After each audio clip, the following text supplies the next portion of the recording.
Dear students, आज की इस वीडियो में हम पढ़ेंगे 10th क्लास की बुक फर्स्ट फ्लाइट का सेकंड चैप्टर नेल्सन मंडेला। और ये chapter Long Walk to Freedom, जो एक बड़ी बुक है, जो ऑटोबायोग्राफी है मिस्टर नेल्सन मंडेला की, उनकी ऑटोबायोग्राफी से लिया गया है एक पार्ट। तो नेल्सन मंडेला ने इसमें अपने जीवन की पूरी उन घटनाओं के बारे में वर्णन किया है जो उन्होंने अपने स्ट्रगल के समय में बिताया। नेल्सन मंडेला साउथ अफ्रीका के एक बहुत बड़े लीडर थे, जिन्होंने श्वेत लोगों के लिए, मीन्स जो ब्लैक लोग थे, उन लोगों के उत्थान के लिए अपने जीवन को पूरी तरह से डिवोट कर दिया था। और इतना ही नहीं, बल्कि 30 साल, अपने लाइफ के 30 ईयर्स उन्होंने जेल में बिताए। लेकिन फाइनली उन्होंने अपने स्ट्रगल के बाद में वहाँ पर जो एक एपार्थीड एक पॉलिटिकल सिस्टम था, उसको चेंज करके उन्होंने एक डेमोक्रेसी की स्थापना की। और उस डेमोक्रेसी के सबसे पहले ब्लैक प्रेसिडेंट थे नेल्सन मंडेला। तो इस चैप्टर को उन्होंने केवल कुछ घटनाओं को लिया है, और मेन घटना क्या है कि जब उन्होंने, मतलब उनका जो स्ट्रगल था वो कंप्लीट हुआ, और स्ट्रगल कंप्लीट होने के बाद में जब उनको डेमोक्रेसी के तहत, चुनावों के तहत उनको प्रेसिडेंट बनाया गया, तो प्रेसिडेंट बनने के बाद में जब उन्होंने एक इनॉग्रेशन किया गया था, मतलब उसका एक उद्घाटन किया था, और उस उद्घाटन में तब उनका शपथ समारोह के दौरान उन्होंने जो स्पीच दिया था, वो स्पीच से इन्होंने इस चैप्टर को शुरुआत की है। ठीक है स्टूडेंट्स, मैं रिकमेंड करूंगा कि आप अपनी अपनी बुक्स ले लीजिए, और बुक्स का जो मैं वर्ड टू वर्ड पढ़ रहा हूँ या जो आपको समझाने की कोशिश कर रहा हूँ, उसको आप भी ठीक से समझने की कोशिश करेंगे। मैं सबसे पहले चैप्टर्स को शुरू कर रहा हूँ, बिफोर यू रीड। ठीक है, आप पढ़ने से पहले इन चीज़ों को पढ़ें, ऐसा कुछ हर बुक में दिया होता है, मैं उसकी शुरुआत कर रहा हूँ। तो इसमें लिखा है, एपार्थीड इज ए पॉलिटिकल सिस्टम। एपार्थीड, अभी जो मैंने पहले बताया था, एक वर्ड दिया है एपार्थीड। एपार्थीड इज ए पॉलिटिकल सिस्टम। एपार्थीड एक ऐसा पॉलिटिकल सिस्टम है, एक ऐसा राजनीतिक सिस्टम है that separates people according to their race, जो लोगों को उनकी जाति या प्रजाति के आधार पर अलग अलग करता है। जाति प्रजाति के के आधार पर अलग अलग करने का मतलब ये है, जो अंग्रेजों की दो प्रजातियां होती हैं, एक गोरे रंग के और एक काले रंग के। तो एक ऐसा सिस्टम था जिससे गोरे रंग के जो लोग थे वो अपने आप को सुपीरियर समझते थे, और जो ब्लैक कलर के लोग थे उन लोगों को बहुत तुच्छ जाति का समझा जाता था, और जनरली उनको बहुत सारे अधिकार नहीं थे, जैसे वोट देना, वोट लड़ना, इलेक्शन लड़ना, इस तरह के अधिकार उनको नहीं थे। बस उनको ये माना जाता था कि इनको ज़्यादातर गुलाम बनाया जाए और इनको केवल अपने लिए यूज किया जाए। ऐसी प्रथा पहले कभी साउथ अफ्रीका में थी। ठीक है, आगे मैं पढ़ रहा हूँ। Can you say which of these countries named below had such a political system until very recently?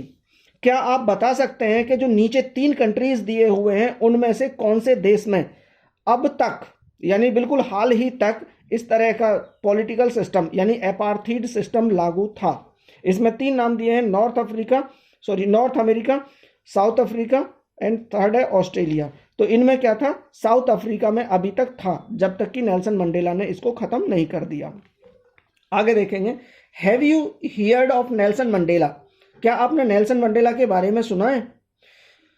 Mandela and his African National Congress. Mandela और उसकी African National Congress spent a lifetime fighting against apartheid. Nelson Mandela ने और उनकी जो African National Congress थी, उसने अपना पूरा जीवन एपार्थीड के खिलाफ लड़ाई लड़ने में बिताया। Mandela had to spend 30 years in prison. Mandela को अपने जीवन के 30 साल जेल में बिताने पड़े। Finally democratic elections were held in South Africa in 1994। और अंत में डेमोक्रेटिक इलेक्शन किए गए साउथ अफ्रीका में 1994 में। And Mandela became the first black president of a new nation.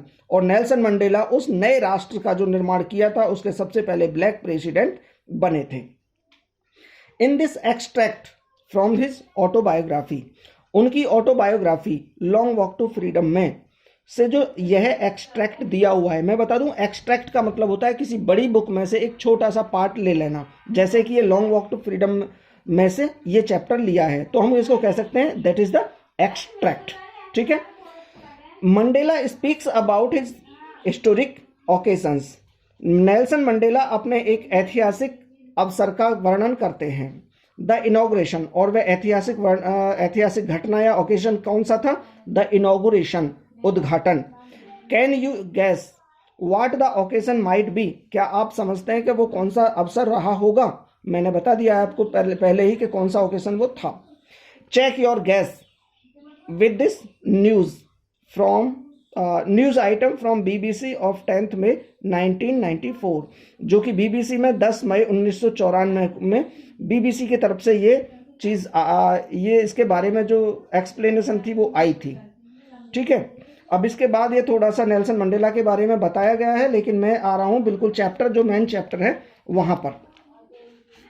ये मैं आपको बता दूँ, 10 May dawned bright and clear, यहाँ पर आप सभी पहुँच गए होंगे, ध्यान देंगे, दोबारा मैं पढ़ रहा हूँ।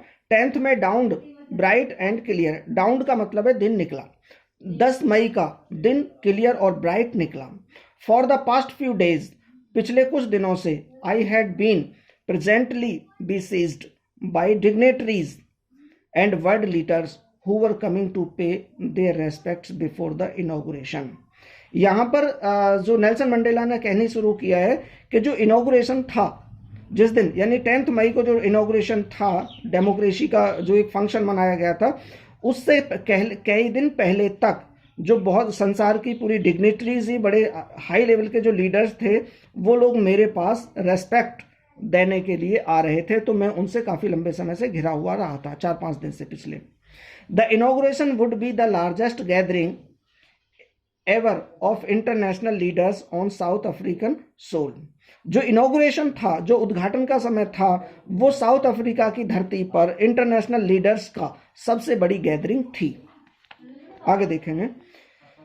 The ceremonies took place in the lovely stones amphitheatre formed by the union buildings in Pretoria. जो सेरेमनी, इनॉग्रेशन की जो सेरेमनी थी, वो प्रिटोरिया की यूनियन बिल्डिंग में जो एम्पी थिएटर था, एम्पी थिएटर का मतलब एक ऐसी बिल्डिंग थी जहां पर एक ऑडिटोरियम की तरह, जहां पर बहुत सारे प्रोग्राम होते थे, तो वहां पर ये सेरेमनी की गई। For decades this had been the seat of white supremacy, और बहुत सालों से, डिकेड्स का मतलब कई दशकों से, यह जगह वाइट सुप्रीमेसी की सीट रही थी। वाइट सुप्रीमेसी का मतलब जो गोरे लोग थे वो अपने आप को सुपीरियर समझते थे, और उनकी ये अपनी सीट रही थी। And now it was the site of A rainbow gathering of different colours, लेकिन इस समय यह एक डिफरेंट कलर के लोगों की एक रेनबो गैदरिंग की तरह था। And Nations for the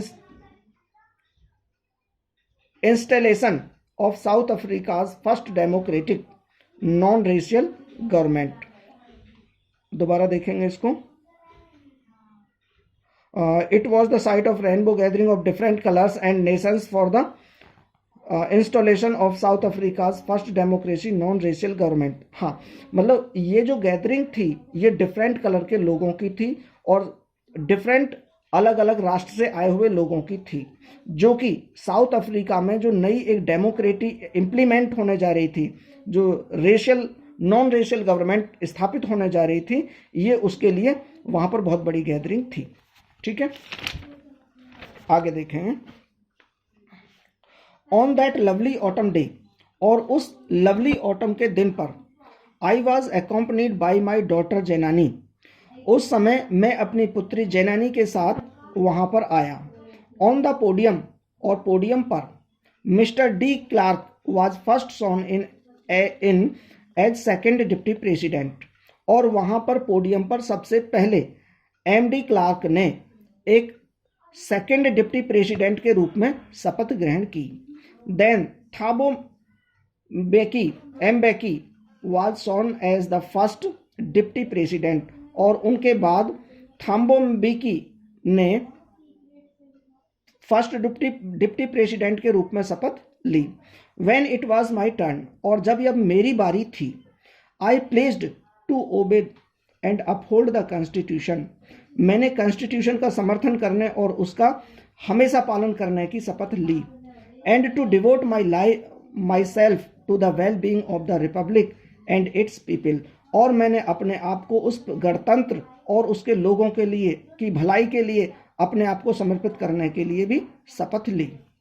two the assembled guests and the watching world I said, और मैंने वहां पर उपस्थित हुए सभी गेस्ट और उस घटना को देख रहे सारे समस्त लोग, पूरा संसार के लिए मैंने कहा। आई सेड, मैंने कहा। अब उन्होंने क्या कहा था वो सारा का सारा अब आगे उनका स्पीच है। ठीक है। Today all of us do by our presence here confer glory and hope to newborn liberty. आज हम अपनी उपस्थिति के द्वारा हम सभी इस नई उत्पन्न हुई फ्रीडम या लिबर्टी को आशा और गौरव प्रदान करते हैं। Out of the experience of an extraordinary human disaster that lasted too long must be born a society of which all humanity will be proud. दोबारा देखेंगे कि out of the experience of an extraordinary human disaster, एक असाधारण मानवीय आपत्ति जो कि बहुत लंबे समय तक चली, उसके इस एक्सपीरियंस से एक ऐसे समाज का निर्माण होना चाहिए जिसके लिए पूरी मानव जाति को गर्व हो।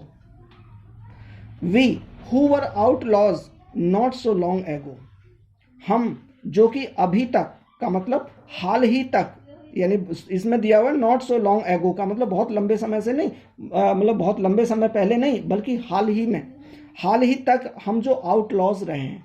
आउटलॉज रहने का मतलब है यहाँ पर जो हम लोगों को इस एक सिस्टम या फिर जो एक तंत्र से बिल्कुल अलग रखा गया है, वो लोग have today been given the rare privilege to be host to the nations of the world on our own soil. हम लोग जिनको हाल ही तक बिल्कुल पूरे संसार से अलग अलग थलग रखा गया है, उन्हें आज अपनी ही धरती पर पूरे राष्ट्र को होस्ट करने का एक विशेष प्रिविलेज यानी एक विशेष अधिकार प्राप्त हुआ है। We thank all of our distinguished international guests for having come to take possession with the people of our country of what is, after all, a common victory for justice, for peace, and for dignity. हम उन सभी विशेष अंतर्राष्ट्रीय guests के लिए धन्यवाद करते हैं जो लोग हमारे देश में हमारे साथ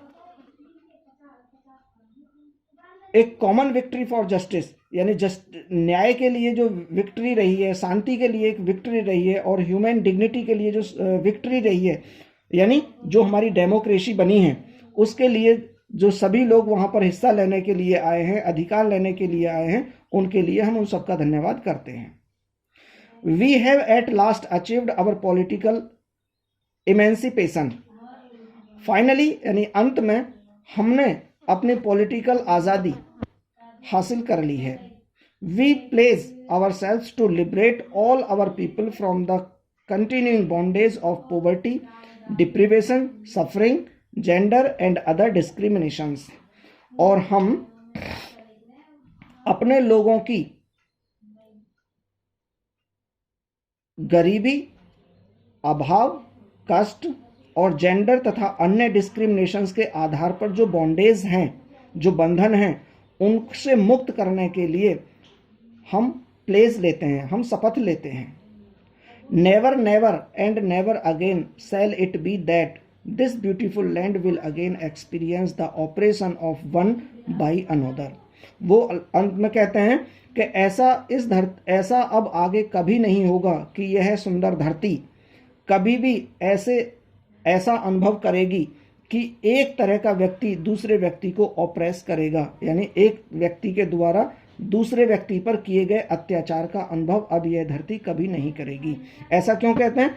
क्योंकि जैसे मैंने पहले बताया था कि लोगों के अपार्थाइड की एक सिस्टम था, वहाँ पर जो गोरे लोग होते थे वो काले लोगों पर अत्याचार करते थे।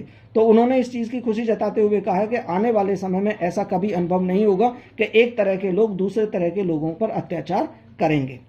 ठीक है स्टूडेंट्स, आगे बढ़ते हैं। The sun shall never set on so glorious as human achievement. इतनी गौरवपूर्ण मानवीय उपलब्धि का सूर्य कभी भी अंत नहीं होगा। लेट फ्रीडम रेन, स्वतंत्रता को शासन करने दो। गॉड ब्लेस अफ्रीका, और ईश्वर अफ्रीका को वरदान दे। आगे बढ़ेंगे, नेक्स्ट पैराग्राफ है। A few moments later we all lifted our eyes. कुछ ही क्षणों के बाद हम सब ने आश्चर्य से अपनी आंखें ऊपर उठाईं। अब क्या था कि जैसे वो पहले उन्होंने उद्घाटन के टाइम पर जो शपथ के समय पर उन्होंने अपना भाषण दिया था, वो भाषण दिया और भाषण देने के बाद में, खत्म करने के बाद में वो फिर थोड़ा सा और उस घटना को इलेबोरेट आगे कर रहे हैं। क्या है कि कुछ ही क्षणों के बाद हमने अपनी आंखें आश्चर्य में ऊपर उठाईं। As the spectacular array of South African jets, helicopters and troop carriers roared in perfect formation over the Union building. क्योंकि तभी वहां पर साउथ अफ्रीका के जेट, हेलीकॉप्टर्स और ट्रुप ले जाने वाले जहाज ने एक बहुत अच्छे शानदार ढंग से यूनियन बिल्डिंग के ऊपर एक स्पेक्टेकुलर समूह बनाया। का मतलब वहां से वो इतने बहुत सारे जहाज वहां से, अलग अलग तरह के जहाज वहां से उसके ऊपर से, बिल्डिंग के ऊपर से उड़े। It was not only A display of pin point precision. यह केवल एक एकदम समर्थन का डिस्प्ले नहीं, प्रदर्शन नहीं था। एंड द मिलिट्री फोर्स, और एक मिलिट्री फोर्स का भी, ये केवल एक मिलिट्री की ताकत का डिस्प्ले प्रदर्शन नहीं था, बल्कि a demonstration of the military's loyalty to democracy, बल्कि जो मिलिट्री की वफादारी थी डेमोक्रेसी के प्रति, उसका भी एक प्रदर्शन था। टू ए न्यू गवर्नमेंट, एक नई गवर्नमेंट के लिए, that had been freely and fairly elected, जो स्वतंत्र रूप से और बिल्कुल स्पष्ट रूप से इलेक्ट की गई थी, यानी चुनी गई थी। ओनली मोमेंट्स बिफोर, कुछ ही क्षणों से पहले, the highest generals of the South Africa defence force and police, their chest bedecked with ribbons and medals from days gone by. अब कुछ ही समय पहले साउथ अफ्रीका के जो बड़े जनरल थे, पुलिस फोर्स के अधिकारी थे, जिनके कंधों पर पुराने प्राप्त किए गए मेडल्स और रिबन लगे हुए थे, उन जनरल्स ने सल्यूटेड मी, मुझे सल्यूट किया, एंड प्लेस्ड देयर लॉयल्टी, और अपनी अपनी वफादारी की शपथ ली। I was not unmindful of the fact that not so many years before they would not have saluted but arrested me. मैं उन घटनाओं को या उन तथ्यों को अभी भूला नहीं था जिनमें वो कुछ ही सालों पहले वो मुझे सैल्यूट नहीं करते थे, बल्कि मुझे गिरफ्तार करते थे। वही जनरल, वही पुलिस वाले या वही पुलिस अधिकारी जो लोग आज मुझे सैल्यूट कर रहे हैं, वो पिछले समय में मुझे सैल्यूट नहीं करते थे, बल्कि वो मुझे गिरफ्तार करते थे, और वो चीज़ें मैं भूला नहीं हूँ। Finally a chevron of Impala jets. एक चेवरन वर्ड जो दिया है मैं उसको बता दूं, यह वी के आकार की एक आकृति, वी जो विक्ट्री का एक वो होता है, उसका एक आकृति। Finally chevron of Impala jets left a smoke trail of the black, red, green, blue and gold of the new South African flag. जैसा कि नए साउथ अफ्रीका का फ्लैग है, उस फ्लैग के कलर का स्मोक बहुत सारे जेट ने एक वी के आकार में आगे को बढ़ाया। बहुत सारे जेट उड़ाए गए होंगे जिनके धुआं से कुछ इस तरह के कलर निकल रहे थे, जैसे उस अफ्रीका के फ्लैग में कलर हैं, black, red, green, blue and gold, और उन्होंने एक वी के आकार का आकृति बनाई। आगे देखेंगे स्टूडेंट्स, वीडियो थोड़ी लंबी हो सकती है, लेकिन मजबूरी है, इसके अलावा कोई दूसरा सॉल्यूशन नहीं है, क्योंकि पूरा चैप्टर हमें एक ही वीडियो में कवर करना है। ठीक है, थोड़ा पेशेंस रखें, क्योंकि अगर क्लास में भी आप पढ़ते हैं तो 3 दिन में एक चैप्टर कंप्लीट लगभग होता है उसकी एक्सप्लेनेशन, और यह मैं कोशिश करूंगा कि 1 घंटे में, आप इसको बीच बीच में रोक के 2 बार 3 बार में आप देख सकते हैं, कोई बात नहीं है, और मैं कोशिश करूंगा कि 1 घंटे में लगभग ये सारी चीज कंप्लीट हो जाए। ठीक है। The day was symbolized for me by a playing of our 2 national anthems. यह दिन मेरे लिए एक ऐसा प्रतीक बन गया जो हमारे 2 नेशनल एंथम्स थे उनको गाकर मेरे लिए यह एक प्रतीक बन गया। And the vision of white singing and Nkosi Sikelel, i Afrika and black singing Die Stem the old anthem of the republic. यहाँ पर क्या वो बताते हैं कि आज का दिन जबकि दो नेशनल एंथम्स एक साथ गाए गए थे। दो नेशनल एंथम्स का मतलब है कि एक तो वाइट लोग जो गाते थे Nkosi Sikelel i Afrika, and दूसरा वाला जो ब्लैक लोगों ने रिपब्लिक वाला नेशनल एंथम गाया था डाई स्टैम। ये दोनों नेशनल एंथम्स को यहाँ गाया गया था और इसलिए यह मेरे लिए एक सिंबल प्रतीक बन गया था। Although that they neither group new the lyrics of the anthem, यद्यपि कोई सा भी ग्रुप यहाँ पर नेशनल एंथम की लिरिक यानी रिदम कह सकते हैं लय नहीं जानता था, बिना लय के ऐसे ही गाया। बट दे वंस डिस्पाइज्ड, अभी सॉरी इसको दोबारा देखें, दे वंस डिस्पाइड यानी उस नेशनल एंथम को उन्होंने बेसुरा गाया, बिना लय का गाया, जिस नेशनल एंथम को वो पहले कभी नफरत करते थे। लेकिन they would soon know the word by hearts, परंतु वो जल्दी ही उनको उस नेशनल एंथम के शब्दों को दिल से याद कर लेंगे। ऐसा नेल्सन मंडेला का थॉट था। On the day of the inauguration के दिन पर यानी उद्घाटन के दिन, I was overwhelmed with a sense of history, मैं एक इतिहास की भावना से ओतप्रोत था। In the first decades of the 20th centuries, a few years after the bitter Anglo-Boer War and before my own birth,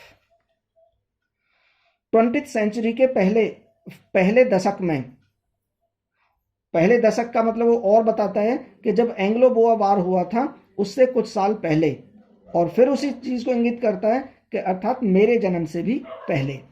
क्या था? The white skinned peoples of South Africa patch up their differences, white skin के लोग आपसी मतभेदों को भुला चुके थे। साउथ अफ्रीका के जो वाइट लोग थे उनमें आपसी अगर कहीं भेदभाव थे तो उनको उन्होंने खत्म कर दिया था और सफेद लोगों में आपस में एकजुटता हो गई थी। And elected a system of racial domination against the dark skinned peoples of their own land, और उन्होंने अपनी धरती पर डार्क स्किन्ड यानी काले लोगों के खिलाफ एक अपनी रेशियल डोमिनेशन का सिस्टम बना लिया था। रेशियल डोमिनेशन का सिस्टम का मतलब है कि जो गोरे लोग थे उन्होंने आपस के तो मतभेद खत्म कर लिए और उन्होंने ये चीज़ बना दी कि हम लोग सुपीरियर हैं और हम जो काले रंग के लोग हैं उन पर हम अपना शासन करेंगे।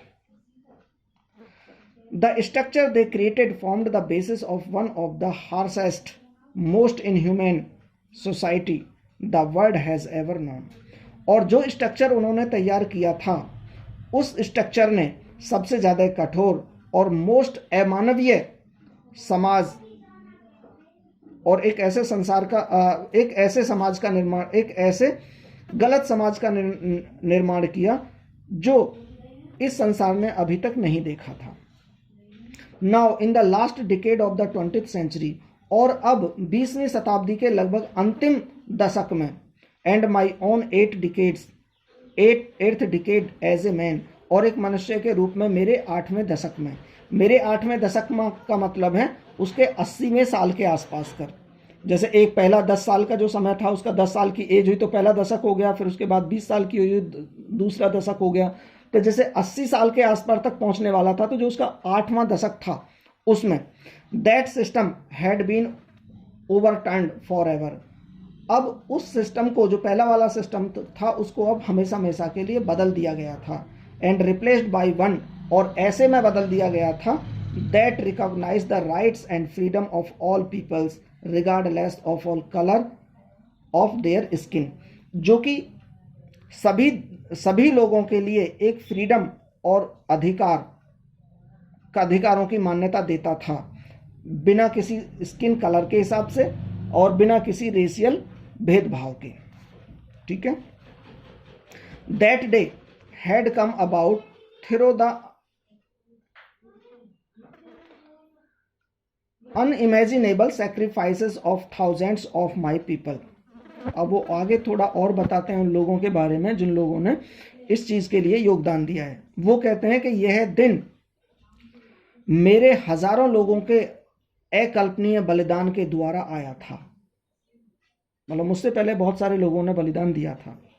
People whose suffering and courage can never be counted or repeat.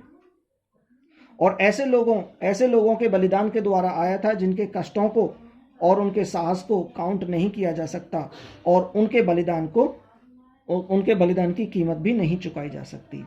I felt that day, उस दिन मैंने महसूस किया, as I have on so many other days, जैसा कि मैं और दिन भी महसूस करता था। यानी जैसा मैं और दिन भी महसूस करता था, आज भी मैंने ऐसा ही महसूस किया कि I was simply the sum of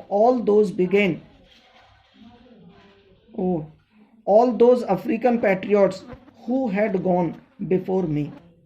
हाँ, वो बताते हैं कि आज भी मैंने वैसा ही महसूस किया जैसे मैं और दिन महसूस करता था कि मैं अकेला नहीं था, बल्कि उन बहुत सारे लोग जो मुझसे पहले जा चुके थे, अर्थात मुझसे पहले अपना जीवन का बलिदान दे चुके थे, मैं उन सब का सम टोटल था, मतलब एक कुल जोड़ था, सब लोगों को मिलाकर मैं ही था, ऐसे मान के चले। That long and noble line ended, और वह लंबी और उत्तम लाइन अब खत्म हो गई थी। लंबी और उत्तम लाइन खत्म होने का मतलब है कि लोगों ने बलिदान दिया, फिर दूसरे ने बलिदान दिया, तीसरे ने बलिदान दिया, इस तरीके से बलिदान देने वाले हजारों लोग बलिदान देते रहे और आज वो लाइन खत्म हो चुकी थी। And now began again with me, और अब ये दोबारा मेरे साथ शुरू हुई थी, एक नई लाइन मेरे साथ शुरू हुई थी। आई वॉज पेन्ड दैट, मुझे दुख था कि I was not able to thank them, कि मैं उनका धन्यवाद नहीं दे सकता था। And that they were not able to see what their sacrifice has brought, और वो उस चीज को भी नहीं देख सकते थे जिस चीज को लाने के लिए उन्होंने बलिदान दिया था। अर्थात उस चीज का मतलब जो आज डेमोक्रेसी थी, उस डेमोक्रेसी के लाने के लिए जिन लोगों ने अपने जीवन के बलिदान दिए थे, आज वो उस डेमोक्रेसी को देखने के लिए भी यहाँ पर उपस्थित नहीं थे। इस चीज का मुझे बहुत अधिक दुख था। नेल्सन मंडेला इस चीज को कहते हैं। ठीक है, आगे बढ़ते हैं स्टूडेंट्स, पेशेंस बना के रखेंगे। अभी 2 पेजेस का काम अभी और 2 पूरे पेजेस हैं। ठीक है, और अभी 27 सेकंड्स की वीडियो हो चुकी है और मैं उम्मीद करता हूं कि लगभग 1 आवर में ख़त्म कर लेंगे। देखेंगे आगे। The policy of apartheid created a deep and lasting wound in my country and my people.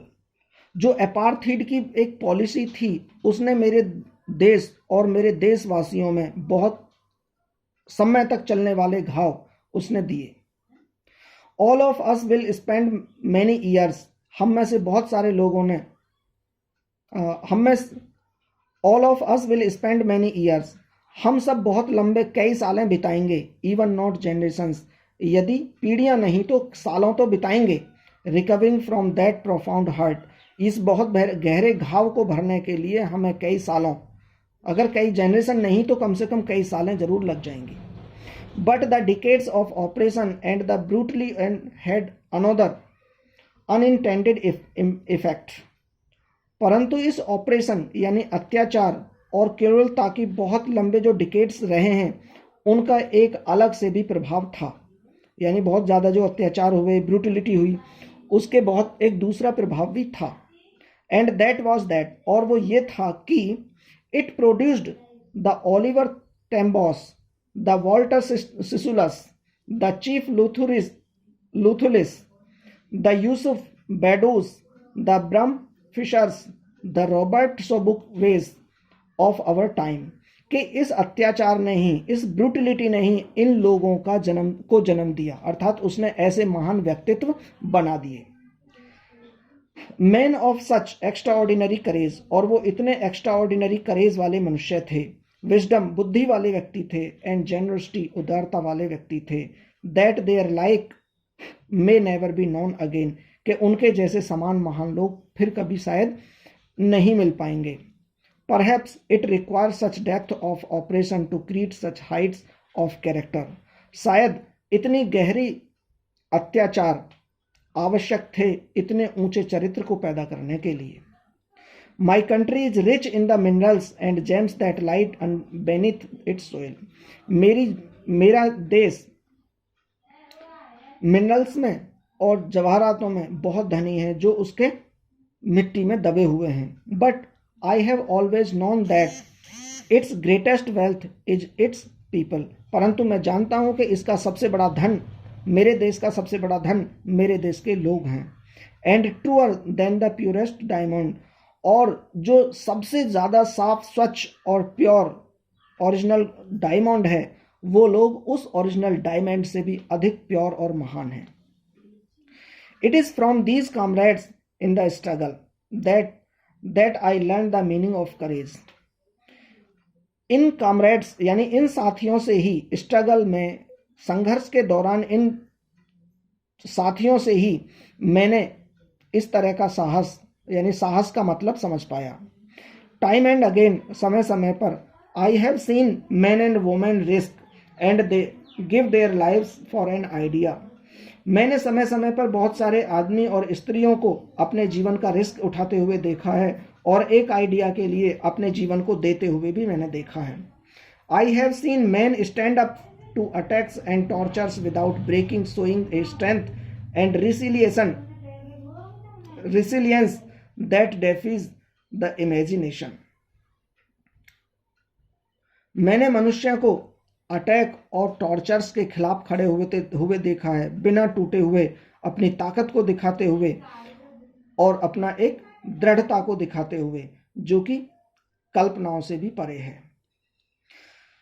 I learn that courage was not the absence of fear. मैं सीख पाया कि साहस का मतलब भय की अनुपस्थिति नहीं है, but the triumph over it, बल्कि वास्तविक करेज भय पर विजय प्राप्त करना है। The brave man is not the who does not feel afraid. बहादुर लोग वो नहीं है जो भय महसूस नहीं करते हैं, but he who conquers that fear.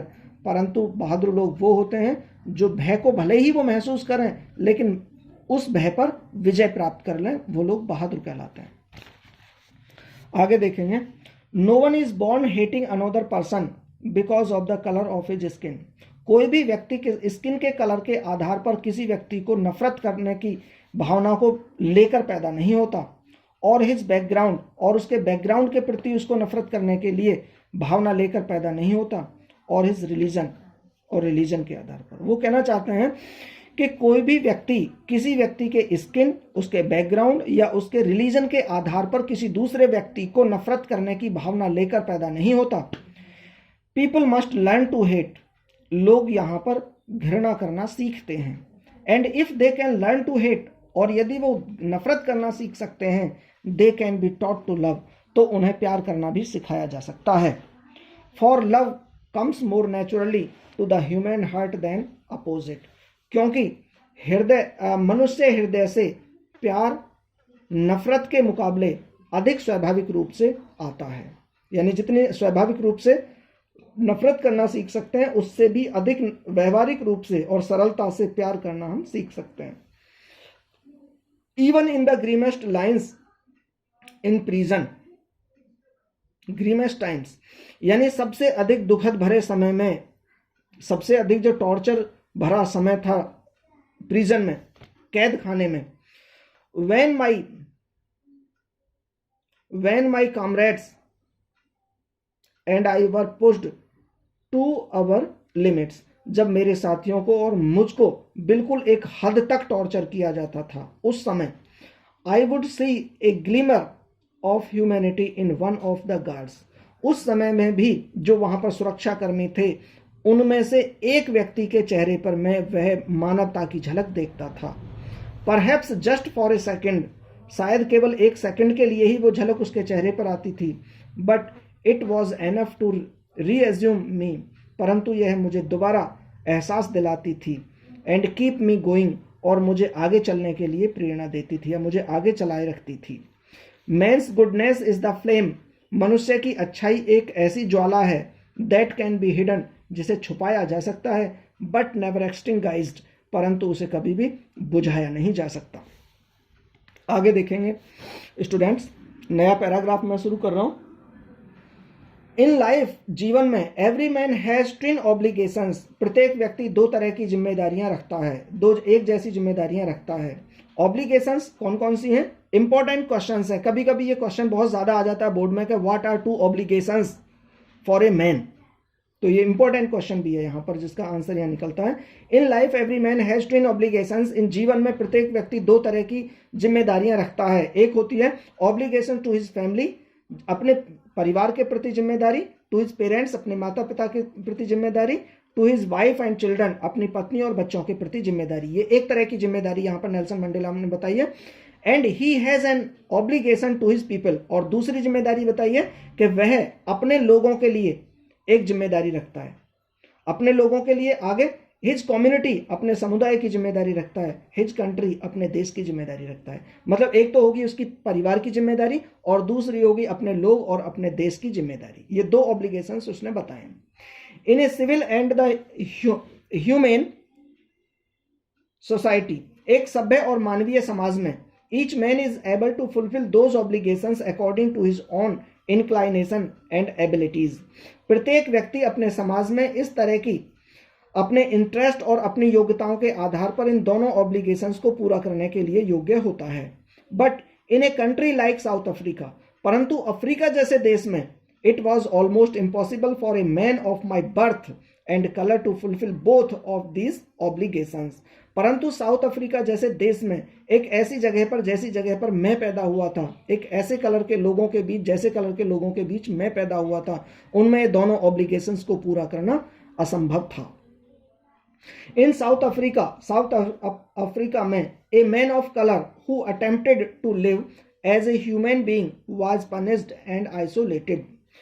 South Africa में एक मेरे जैसे कलर का व्यक्ति, अर्थात एक काले व्यक्ति, who attempted to live as a human being, जो कि एक मानव के तरह जीना शुरुआत करता था या मनुष्य की तरह जीने की इच्छा करता था, उसको दंडित किया जाता था और उसको आइसोलेटेड कर दिया जाता था। आइसोलेटेड का मतलब होता है कि उसको बिल्कुल पृथक कर दिया जाता था, या तो जेल में डाल दिया जाता था या गुलाम बनाकर बिल्कुल अलग कर दिया जाता था।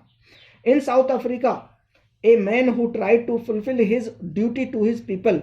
साउथ अफ्रीका में एक व्यक्ति जब वह अपने लोगों के प्रति अपनी जिम्मेदारी पूरी करने की कोशिश करता था, तो was inevitably ripped from his family, तो उसे उसके परिवार से अलग कर दिया जाता था, एंड हिज होम, और अपने उसके घर से अलग कर दिया जाता था, and was forced to live a life apart, और बिल्कुल पृथक जीवन जीने के लिए उसे बाध्य किया जाता था। पृथक जीवन जीने के लिए बाध्य करने का मतलब वही जो मैंने बताया, आइसोलेटेड मीन्स उसको घर से अलग डाल दिया, चाहे तो उसको काले पानी की सजा दे दी, उसको जेल में डाल दिया, या उसको गुलाम बनाकर कहीं और भेज दिया।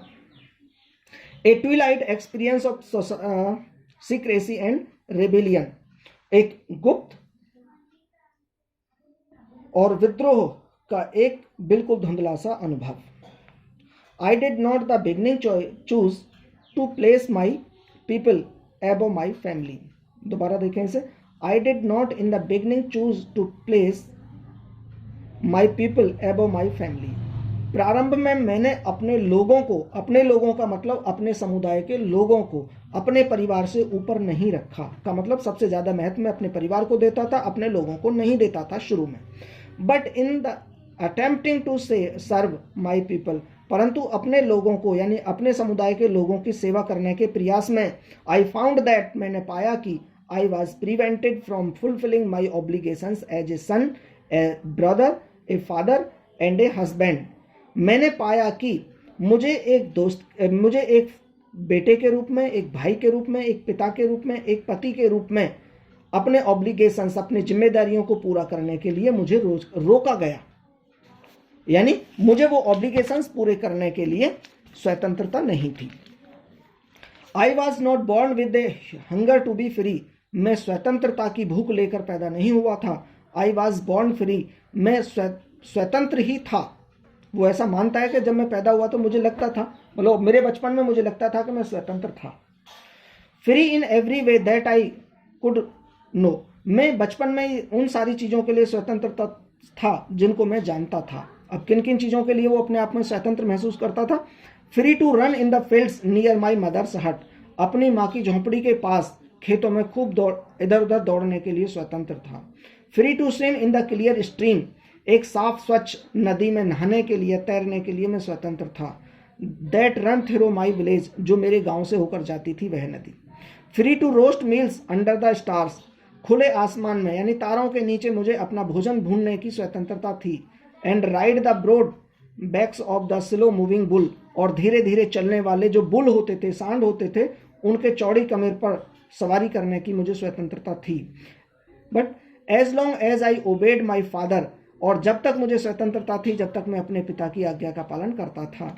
And abided by the customs of my tribe, और जब तक मैं स्वतंत्र महसूस करता था जब तक मैं अपने ट्राइब यानी अपनी जो एक आदिवासी एक ग्रुप था हमारा, उन आदिवासी ग्रुप के नियमों के आधार पर या परंपराओं के आधार पर जब मैं काम करता था तब तक मुझे लगता था कि हम स्वतंत्र हैं। I was not troubled by the laws of man or God, और हमें ईश्वर या मनुष्य के द्वारा किसी नियमों से टॉर्चर नहीं किया जाता था, क्योंकि जब तक हम केवल उस लिमिटेड दायरे में मैं उस समय काम करता था। अब आगे वो बताते हैं, it was only when I began to learn that my boyhood freedom was an illusion, और ये तब शुरू हुआ जब मैंने ये जानना शुरू किया कि जो मेरे बचपन का या मेरे लड़कपन की स्वतंत्रता थी वो मात्र एक भ्रम थी। When I discovered as a young man, जब मैंने एक जवान व्यक्ति के रूप में पता लगाया दैट की my freedom had already been taken from me, कि मेरी स्वतंत्रता तो पहले से ही मुझसे छीन ली गई है। That I began to hunger for it, और तब मैंने इसके लिए भूख शुरू की। एट फर्स्ट, प्रारंभ में एज ए स्टूडेंट, एक स्टूडेंट के रूप में, I wanted freedom only for my self, शुरुआत में मैं केवल अपने लिए स्वतंत्रता चाहता था। The transitory freedom of being able to stay out at night, केवल एक क्षणिक स्वतंत्रता जो रात्रि को बाहर ठहरने में सक्षम होने की स्वतंत्रता थी। रीड वॉट आई प्लीज्ड, और वो चीज़ जो मैं चाहूँ उसे पढ़ने की स्वतंत्रता। And go where I choose, और जहाँ चाहूँ वहाँ जाने की स्वतंत्रता। शुरू में मैं इन स्वतंत्रताओं को चाहता था कि मुझे पढ़ने की स्वतंत्रता, मुझे रात को बाहर जाने की स्वतंत्रता और कहीं भी जाने की स्वतंत्रता मुझे मिलनी चाहिए, ऐसी इच्छा मेरी शुरुआत में बनी। अब लेटर, बाद में, as a young man in Johannesburg में एक मतलब नवयुवक के रूप में, आई यार्न, मैं चाहता था, for the basic and the honourable freedoms of achieving my potential, मैं अपनी क्षमताओं को प्राप्त करने की स्वतंत्रता चाहता था। ऑफ अर्निंग माई कीप, मैं अपनी लिवलाइहुड कमाने के लिए यानी अपनी खुद की इनकम करने के लिए स्वतंत्रता चाहता था। ऑफ मैरिंग, शादी करने की स्वतंत्रता। एंड हैविंग ए फैमिली, और एक परिवार रखने की स्वतंत्रता मैं चाहता था। The freedom not to be obstructed in a lawful life, एक ऐसी स्वतंत्रता चाहता था जो कि लॉफुल लाइफ में ऑब्स्ट्रक्ट ना की जाए, मतलब उसमें कोई दखलंदाजी ना दी जाए। But when I slowly saw that not only I was not free, परंतु जब धीरे धीरे मुझे पता चला कि मैं ही केवल फ्री नहीं हूँ, but my brothers and sisters were not free, बल्कि मेरे भाई और बहन भी स्वतंत्र नहीं हैं। I saw that it was not just my freedom, मैंने देखा कि केवल ये मेरी ही स्वतंत्रता नहीं है, दैट वॉज कर्टेल्ड, जिसको काट दिया गया। यानी मैंने देखा कि केवल मेरी ही स्वतंत्रता को कट ऑफ नहीं कर दिया गया, खत्म नहीं कर दिया गया, but the freedom of every who looked like I did, बल्कि प्रत्येक उस व्यक्ति की स्वतंत्रता जो मेरी तरह दिखता था, का मतलब जो मेरी तरह ब्लैक था, उन प्रत्येक व्यक्ति की स्वतंत्रता को खत्म कर दिया गया था। That is when I joined the African National Congress, और ये तब था जब मैंने अफ्रीकन नेशनल कांग्रेस को ज्वाइन किया। And that is when the hunger of my own freedom became the greater hunger for the freedom of my people, और ये वो समय था जब मेरी स्वतंत्रता, मेरे लोगों की स्वतंत्रता प्राप्त करने की जो भावना थी, भूख थी, वो उस भूख से भी ज़्यादा बड़ी हो गई थी जो मैं अपने परिवार के लिए स्वतंत्रता चाहने के लिए भूख थी। यानी अब मेरी जो भूख थी वो केवल ये नहीं थी कि मैं अपने परिवार के लोगों के लिए स्वतंत्रता चाहूँ, बल्कि मैं चाहता था कि मेरे सभी लोग का मतलब मेरे प्रजाति के, अर्थात मेरे जैसे ब्लैक लोग, सभी को स्वतंत्रता प्राप्त होनी चाहिए। अब इस तरह की स्वतंत्रता प्राप्त करने की मेरी भूख बढ़ गई थी। ठीक है students, it was this desire for the freedom of my people to live their lives with dignity and self-respect that animated my life, that transformed। अच्छा, इसको बाद में पढ़ेंगे, पहले अभी इसका आधे का ऊपर पढ़ लेते हैं, दोबारा देखें। It was this desire for the freedom of my people to live their lives with dignity and respect, self respect. अब ये मेरी इच्छा थी कि मेरे लोग अपना जीवन डिग्निटी से, एक तरह से गौरवपूर्ण ढंग से और सम्मान से जी सकें, ऐसी मेरी इच्छा थी। अब इस इच्छा ने ही दैट एनिमेटेड माई लाइफ, जिसने मेरे जीवन को एनिमेट कर दिया, मीन्स चला दिया, हिला डुला दिया। या बदल दिया। That transformed a frightened young man into a bold one. अब इस भावना ने मुझे एक जो बहुत ज़्यादा भयभीत लड़का था उसने मुझे एक बोल्ड वन यानी एक बहुत बड़े साहसी व्यक्ति के रूप में बना दिया था। That drove a lawful abide attorney to became a criminal. इसी चीज़ ने एक कानूनी तौर से रहने वाले एक अटॉर्नी को एक क्रिमिनल के रूप में बना दिया था। That turned a family loving husband into a man without A home. और उसने एक फैमिली लविंग हस्बैंड को एक बिना घर वाले एक कठोर व्यक्ति में बदल दिया था। That forced a life loving man to live like a monk. जिसने इसी ने एक जीवन को प्यार करने वाले व्यक्ति को एक साधु संत की तरह बना दिया था, यानी बिल्कुल अकेला रहने वाला आदमी जिसको जीवन से कोई ज़्यादा प्यार ना हो, एक ऐसा कठोर व्यक्ति उसने बना दिया था। I am no more very virtuous or self respecting than the next man. मैं किसी दूसरे व्यक्ति यानी अगले व्यक्ति से अधिक गुणी और सेल्फ सैक्रिफाइसिंग व्यक्ति नहीं था। But I found that I could not even enjoy the poor and limited freedom I was allowed when I knew my people were not free. और जब मुझे ये पता चला कि मेरे अपने समुदाय के लोग स्वतंत्र नहीं हैं, तो उस समय मुझे जो थोड़ी सी स्वतंत्रता मिली थी या जो गरीबी में झेल रहा था, उन सब चीज़ों को जीने के लिए, उन सब चीज़ों को झेलने के लिए मैं तैयार नहीं था, मैं उनको एंजॉय नहीं कर सकता था। Freedom is individual. स्वतंत्रता इंडिविजुअल है। The change on everyone of my people were the change on all of them. वो कहना चाहते हैं कि अगर मेरे समुदाय के एक लोगों पर भी चैन थी, हथकड़ियाँ थीं, जंजीरें थीं, तो वो ऐसे मान के चलिए कि वो पूरे समुदाय पर थी। आगे, the change on all of my people were the change on me. और यदि सारे लोगों पर चैन थीं, जंजीरें थीं या हथकड़ियाँ थीं, तो वो ऐसे मान के चलिए कि जो मेरे समुदाय के लोगों पर हथकड़ियाँ हैं, तो वो हथकड़ियाँ मेरे ऊपर भी थीं। मैं ऐसा मानता था। अब आगे बस लास्ट पैराग्राफ बचा हुआ है स्टूडेंट्स। आई न्यू दैट, मैं जानता था कि the oppressor must be liberated. मैं जानता था कि जो अत्याचार करने वाले लोग हैं, जो गुलाम बनाने वाले लोग हैं, उन लोगों को भी स्वतंत्र किया जाना चाहिए। Just as surely as the oppressed. बिल्कुल ठीक उसी तरीके से जिस तरीके से गुलाम लोग का मतलब वही काली प्रजाति के लोग जिनको अत्याचार किया जाता था, गुलाम बनाया जाता था, तो उनको तो स्वतंत्र करने की आवश्यकता थी। लेकिन नेल्सन मंडेला के अकॉर्डिंग जो लोग गुलाम बनाते थे, मतलब जो बड़े गोरे लोग थे जो गुलाम बनाते थे और लोगों को, वो भी एक तरह से अपने आप में गुलाम ही थे। A man who takes away another man's freedom. एक ऐसा व्यक्ति जो दूसरे व्यक्ति की स्वतंत्रता छीनता है, is a prisoner of hatred.